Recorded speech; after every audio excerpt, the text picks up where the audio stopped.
Hello friend, thanks for stopping by my channel. Today is the first episode of learning C# by examples. Today we'll start with a very brief introduction to C# and the .NET ecosystem, and then we'll start a simple code and we'll create a small setup to start writing C# code locally. Without much delay, let's get started. So what is actually C# and the .NET ecosystem? So C# is a programming language which is written for .NET ecosystem, which comprises of .NET framework and now .NET Core. So let's move to a diagram to understand it better. C# is a programming language. So in Microsoft has created an infrastructure called Common Language Infrastructure, where you can write programs in different languages like C#, VB.NET, J#, etc. And those languages will compile into a common intermediate languages, which is called CIL. And that platform specific CLR compiles the CIL to machine readable code. So you can think of this common language infrastructure as a virtual machine that basically reads this compiler outputs and then converts them to the machine readable code.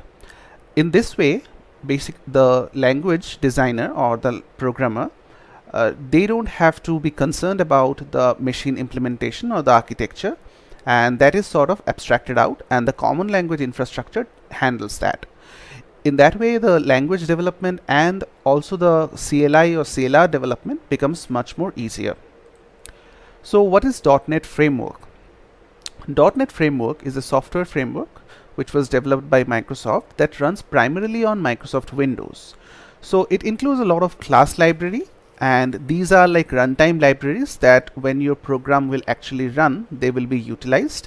And as I mentioned, those programs which are written for .NET Framework, they execute in a software environment named the Common Language Runtime. This Common Language Runtime is a virtual machine that provides services such as security, memory management, exception handling, etc. So this, in Microsoft terminology, this is called a managed code. And a successor to .NET Framework is called .NET Core, which is a free and open source software framework, and that is targeted for Windows, Linux, and macOS operating systems. And it's a cross-platform successor to .NET Framework, and this project is primarily developed by Microsoft employees by the way of .NET Foundation. So this is a very brief detail about the .NET Framework and .NET Core. Now coming to the next topic, which is the list of CLI languages. So as I mentioned here, there are a number of languages that we can write the code in, and then the compiler converts those languages, the code written in those languages, into a second platform neutral language, which is called a common intermediate languages. So which are languages are supported at the top level. So that is the list of CLI languages. In this you have a lot of languages. So C# is obviously the prominent one. Then there is C++, then there is Clojure, F#, Eiffel, and a lot of other languages. So not many languages are very popular, but whichever Microsoft primarily pushes for is the C#, F#, and there is Visual Basic. So what is C#? C# and the language here is something like C and then a hash symbol after that. It is pronounced C#, and it's like the musical note, and there are different properties which are mentioned for the language, but if we go detailed into each of the properties, it will consume all the time that we have for the session. So we will start with some basic implementations, and as we learn more features of the languages, these properties will become clear to us.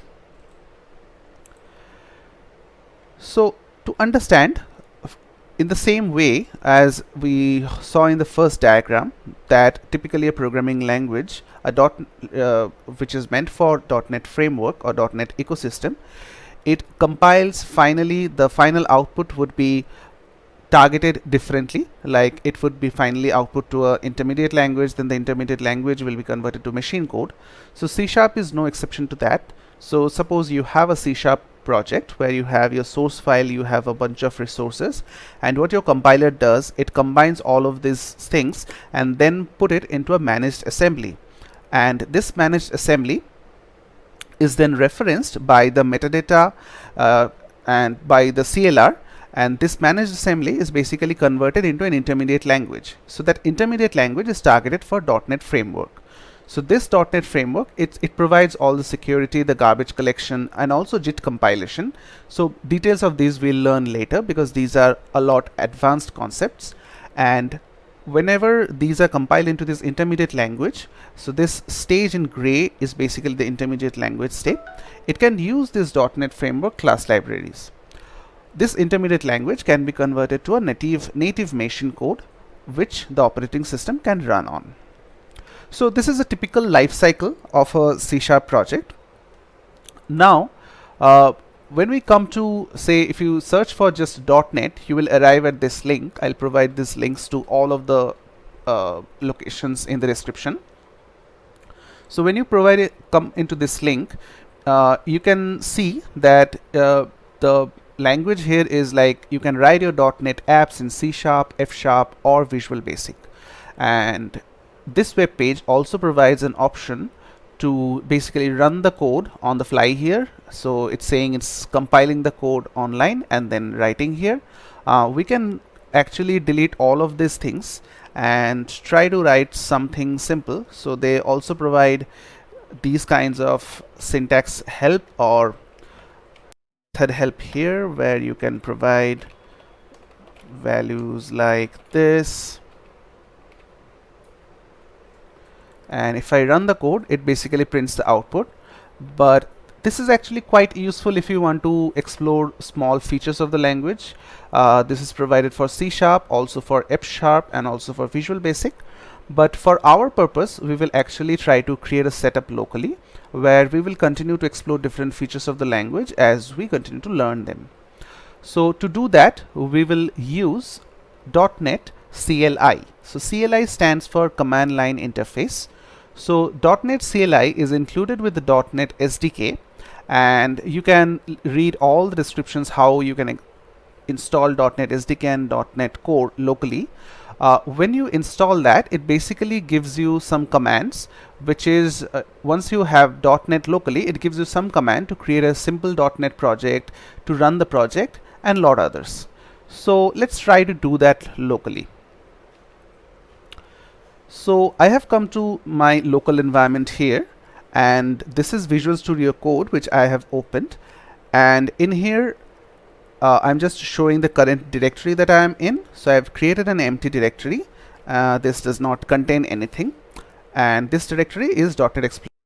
And what we will do here is try to create a simple .NET project here. So what we will do is create something like this, .NET new console. Once we do that, you can see that there are some messages that are printed to the console. The template console application was created successfully, and there is some post processing, and then we can do .NET restore and stuff like that.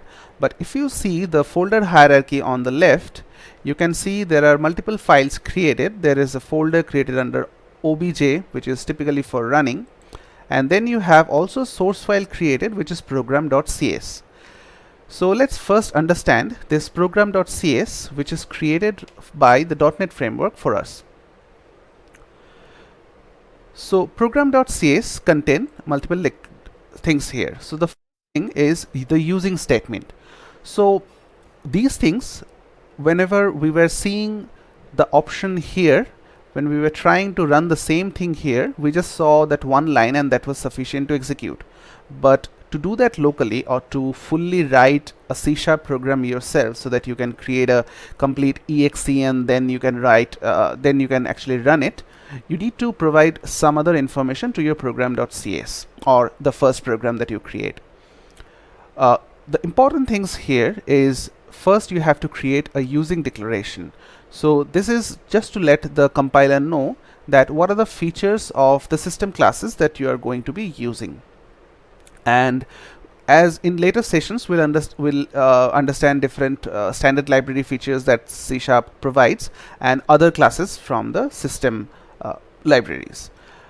So then comes the namespace. So namespace will also learn more about this in later sessions, but briefly, namespace basically you can think of, it's like combining different parts of your program together, and they can whenever you're trying to find one symbol, it will be searched within that symbol. So if you're writing a program to compute, say, Fibonacci numbers, and some other person is also creating the same program, you can put your program with the same class name but under different namespaces, and there won't be any conflicts. So just to resolve this conflict resolutions between projects or between people, you can separate your program classes or all the symbols by this namespace declarations.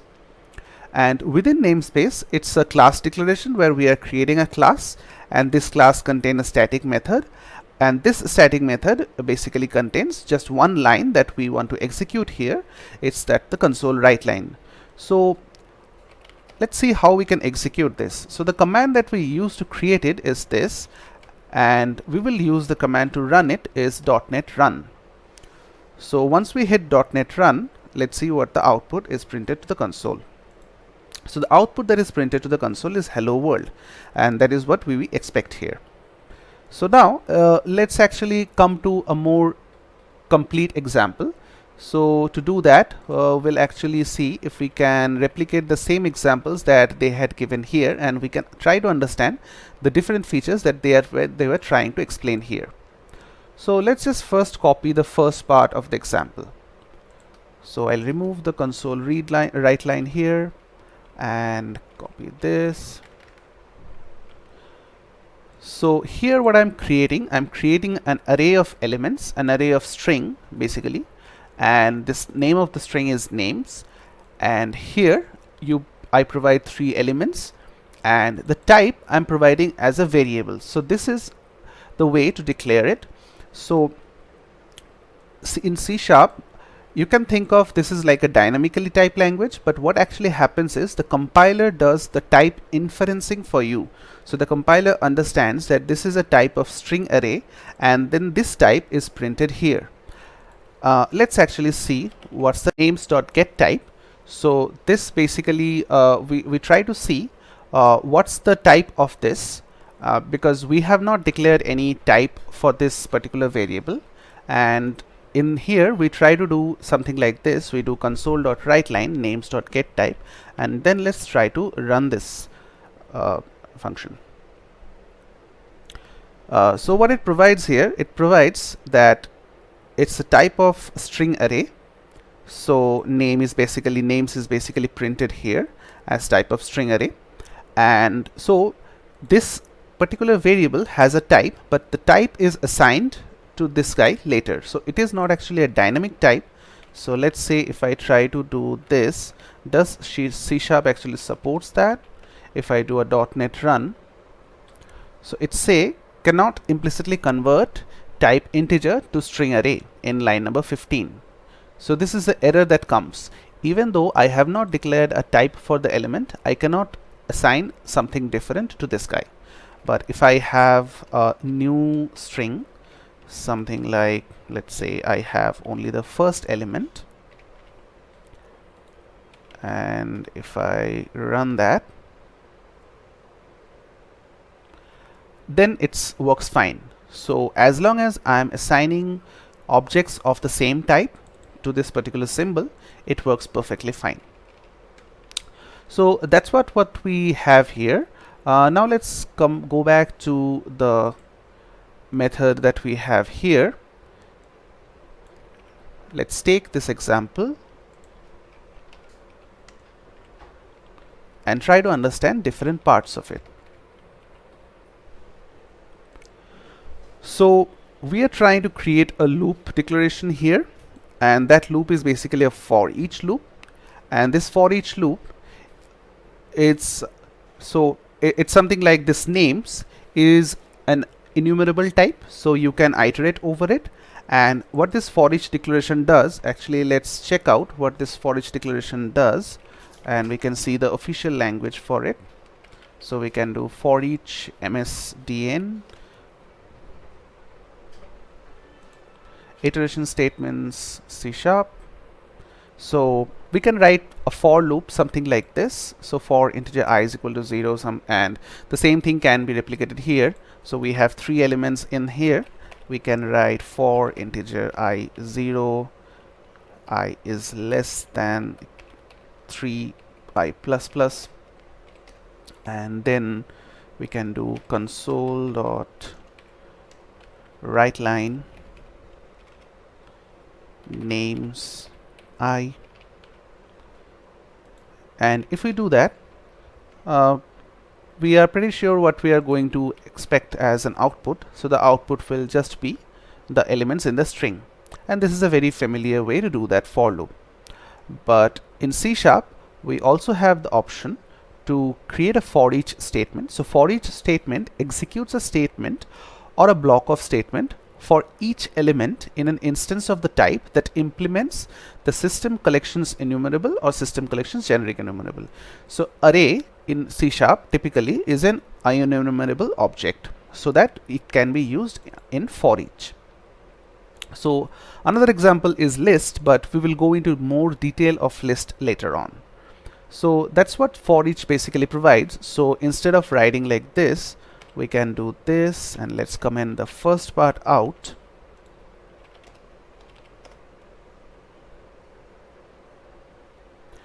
And here it prints those values here, but we are doing a bit more convolution here.